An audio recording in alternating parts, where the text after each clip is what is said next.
हाय HVC team, भाई कैसे हैं आप? आई होप आप ठीक होंगे।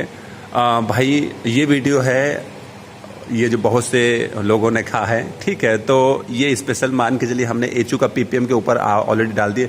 ये हम आज बताने वाले हैं चिलर का पीपीएम कैसे करते हैं। ये जो आप देख रहे हैं, ये हम चिलर का पीपीएम कैसे करेंगे। पीपीएम यानी plan preventive maintenance. Plan preventive maintenance यानी किसी चीज़ को हम जो प्लान करके उस चीज़ की मेंटेनेंस करें, यानी उसकी चेकिंग की जाए, ठीक है।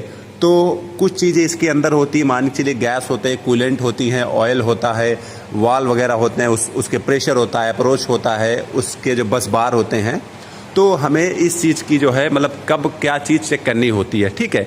तो आप ऐसा समझ लीजिए जैसे पीपीएम क्या सिंपल सी बात आप समझ लीजिए, जैसे आपके पास बाइक हो या 4 व्हीलर हो, तो गाड़ियों में आप क्या करते हैं, उसकी अगर आपको कहीं जाना है या फिर आप रखते हैं तो उसकी हवा वगैरह, पेट्रोल वगैरह, ठीक है, यानी डीजल वगैरह, उसका ऑयल मतलब कि आपकी गाड़ी कब सर्विस कराने लायक हो जा रही है, कब क्या करना है, तो वो एक तरह का जो आप उस चीज़ को यानी चेक कर रहे हैं वो आपका पीपीएम हुआ, ठीक है। यानी अगर आपको उस चीज़ को चेक करेंगे, ऑयल नहीं है तो आपने ऑयल डाल दिया, क्या दिक्कत हो रही है, आपकी बाइक में हवा नहीं है या पंक्चर हुई है, तो एक तरह का ये एक पीपीएम हुआ कि आप वो देख रहे हैं और फिर देखने के बाद उस चीज़ को आप ठीक कर रहे हैं, ठीक है। तो एक तरह पीपीएम होने के बाद वो चीज़ ट्रबल शूटिंग में आ जाता है। तो इसी तरह इसके अंदर हमें क्या क्या चेक करना है अगर हमें इसको चलाना है यानी बेहतर तरीके से।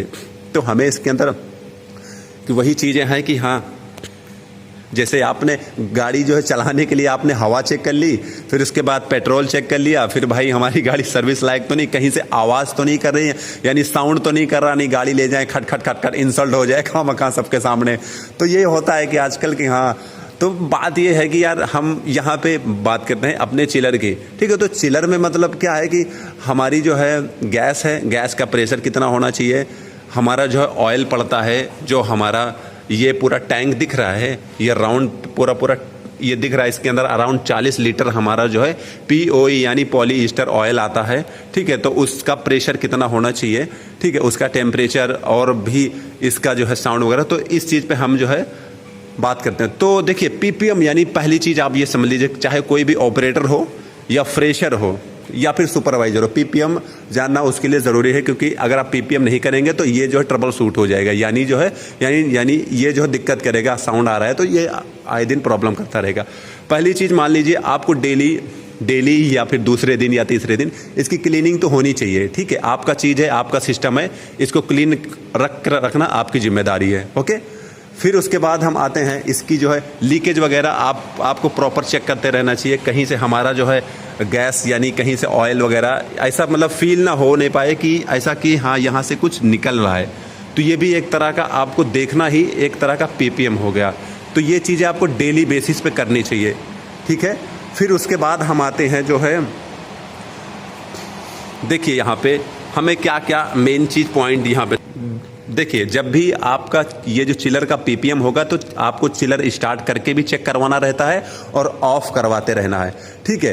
तो जैसे इसकी जो एमसी ली जाती है, यानी ये जो मेंटेनेंस कॉन्ट्रैक्ट होता है कि ये बंदे, जैसे ये हमारा जो यॉर्क का चिलर है, तो इसका जो पीपीएम जो है ये मतलब 3 मंथ पे या फिर 1 मंथ पे या फिर अर्ली पे यानी 1 साल पे होता रहता है। तो ऑपरेटर को चाहिए इस चीज़ को पहले ध्यान से देखे, ठीक है, कि इसको जो है यानी लीकेज और क्लीनिंग उसकी जिम्मेदारी है। बाकी अगर कहीं से साउंड आ रहा है, यानी कंप्रेसर आपका आवाज़ कर रहा है, कुछ अलग तरह से साउंड आ रहा है, तो भी आपको उस चीज़ को नोट करना है, अपने सीनियर को बताना है, ठीक है।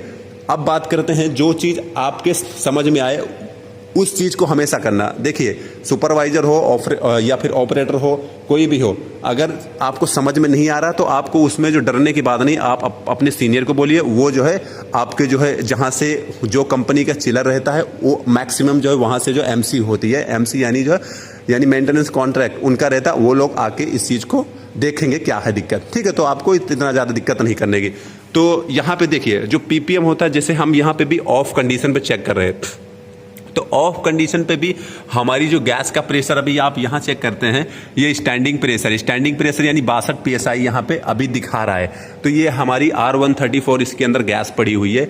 ये जब रनिंग पे आपका चलेगा तो इसका जो है मान के चलिए 100 PSI से लेकर 150 यानी 150 PSI तक इसका जो डिस्चार्ज ये प्रेशर होना चाहिए रनिंग पे, ये आपको चेक करना है जब आप पर डे लॉगबुक पे ऐड करते हैं, यही चीज़ आपको इसमें से जब कोई चीज़ जो है आपको डिसमिस होती है, यानी कुछ चीज़ ये गड़बड़ होती है, तो वही चीज़ आपको पीपीएम में देखा जाता है।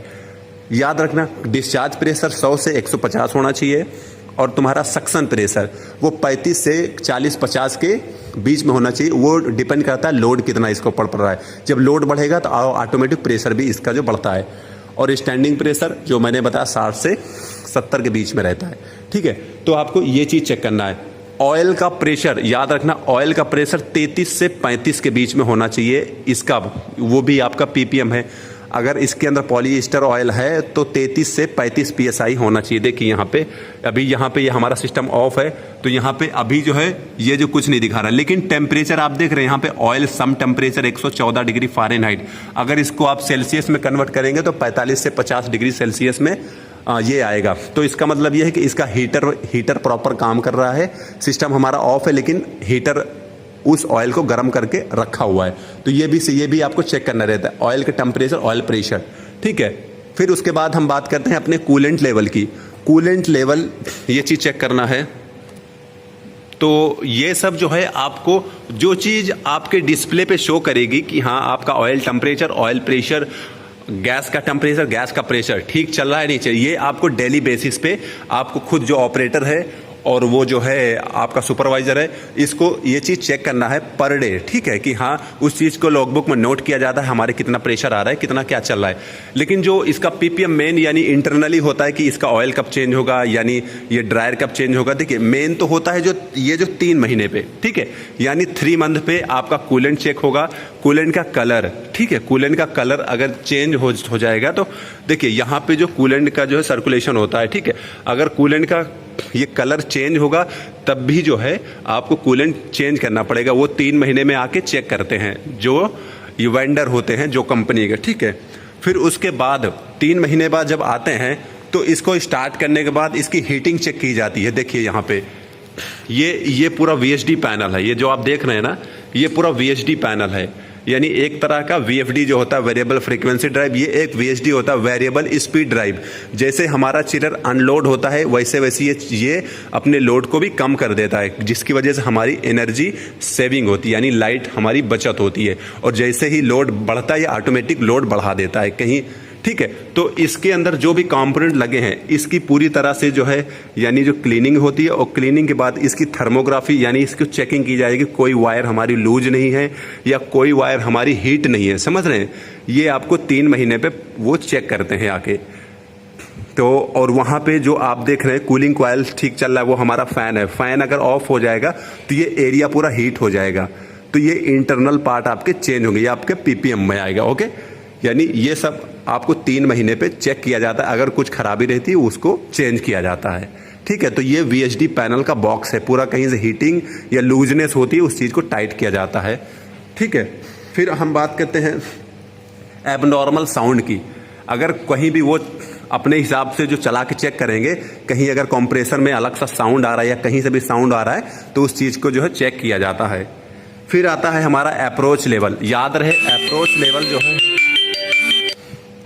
याद रहे अप्रोच लेवल मैंने आपको बताया हुआ है 0.5 डिग्री सेल्सियस से 3.5 या 4.0, यानी 0.5 से 4 डिग्री सेल्सियस तक होना चाहिए।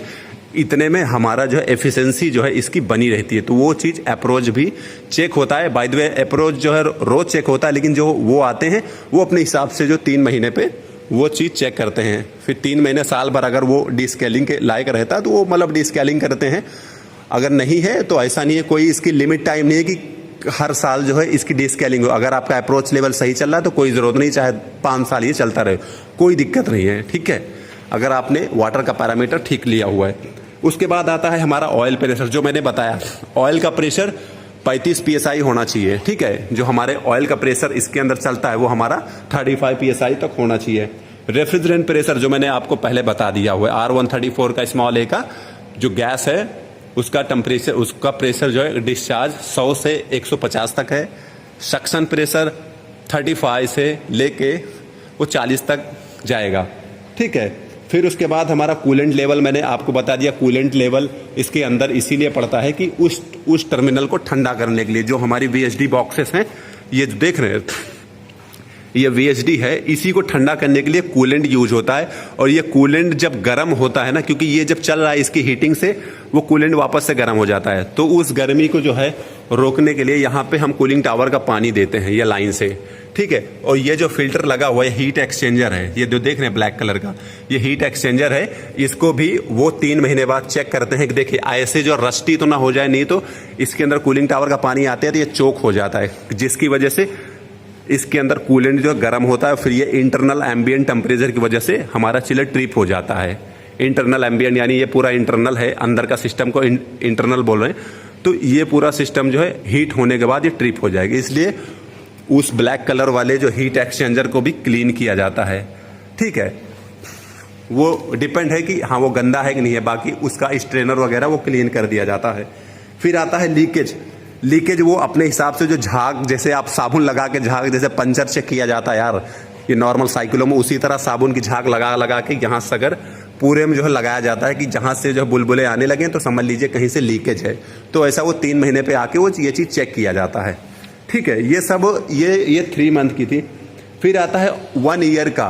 1 ईयर में भी उनका PPM होता है। 1 ईयर में क्या क्या चेंज होता है, जैसे हमारा ऑयल चेंज होगा, अगर ऑयल कम रहेगा या ऑयल जो है चेकअप के लिए ये जाता रहेगा, यानी लेबोरेटरी जो है ये उसकी चेकिंग के लिए उसको जो है लैब में जो है भेजा जाता है। अगर ऑयल की थिकनेस या फिर ऑयल की जो है ऑयल की कैपेसिटी, मतलब ठंडा करने की कैपेसिटी सही चल रही कि नहीं चल रही, वो चीज़ चेक किया जाता है 1 साल में। उसका थोड़ा सा जो है थोड़ा सा लेके जाते हैं सैंपल, ठीक है। अगर वो ख़राब रहता है यानी वो यूज करने लायक नहीं है तो उसके बाद वो जो है नया ऑयल डाल दिया जाता है आफ्टर 1 ईयर, यानी 1 साल बाद। उसके बाद हम बात करते हैं यहाँ के फ़िल्टर की, ठीक है। इसका फ़िल्टर 1 साल में यहाँ पे चेंज होता है। ये जो देख रहे हैं ये ऑयल फ़िल्टर है, 1 साल में ये भी चेंज होता है एज अ रिक्वायर्ड। अगर ज़्यादा गंदा है तो चेंज करेंगे, अगर नहीं है, क्योंकि अगर ठीक से आपका PPM सब कुछ ठीक होता रहता तो मतलब कोई चीज़ वो नहीं है कि हाँ कोई किसी चीज़ का लिमिट टाइम है कि हाँ मैं इतने दिन में चेंज करना ही करना है, ऐसा कुछ नहीं। अगर आप सारे पैरामीटर ठीक करके रखेंगे तो इतनी जल्दी आपका सिस्टम ख़राब नहीं होता। फिर उसके बाद आता है, यहाँ देख रहे हैं ये है ड्रायर। ये ऑयल का ड्रायर है कि यहाँ से जो है कोई भी चीज़ें हैं उस चीज़ को ड्राई होने से, यानी उसका जो है इसका ड्रायर वो क्लीन करवाएंगे, ठीक है। यानी क्लीन करने लायक रहेगा क्लीन करेंगे, नहीं तो चेंज कर देंगे 1 साल में, ठीक है। तो ये था तो यही था PPM। कोई मैक्सिमम आपको जो है जो भी PPM वो करते हैं इसके अंदर ही आके जो VHD का पैनल वेरिएबल स्पीड ड्राइव है, इसी के अंदर जो भी टाइट लूजनेस रहती है या फिर कुछ हो गया, ठीक है, हीटिंग है या लूजनेस, उस चीज़ को टाइट करके बाकी आपको वो रनिंग कंडीशन में आके approach, oil temperature, oil pressure, refrigerant pressure and temperature, ठीक है, ऑयल का लेवल और कूलेंट का लेवल, समझ गए ना, ऑयल लेवल, कूलेंट लेवल, यही सब चेक होता है। और प्रॉपर आपका सिस्टम क्लीन होना चाहिए, ये आपकी जिम्मेदारी है, समझ गए।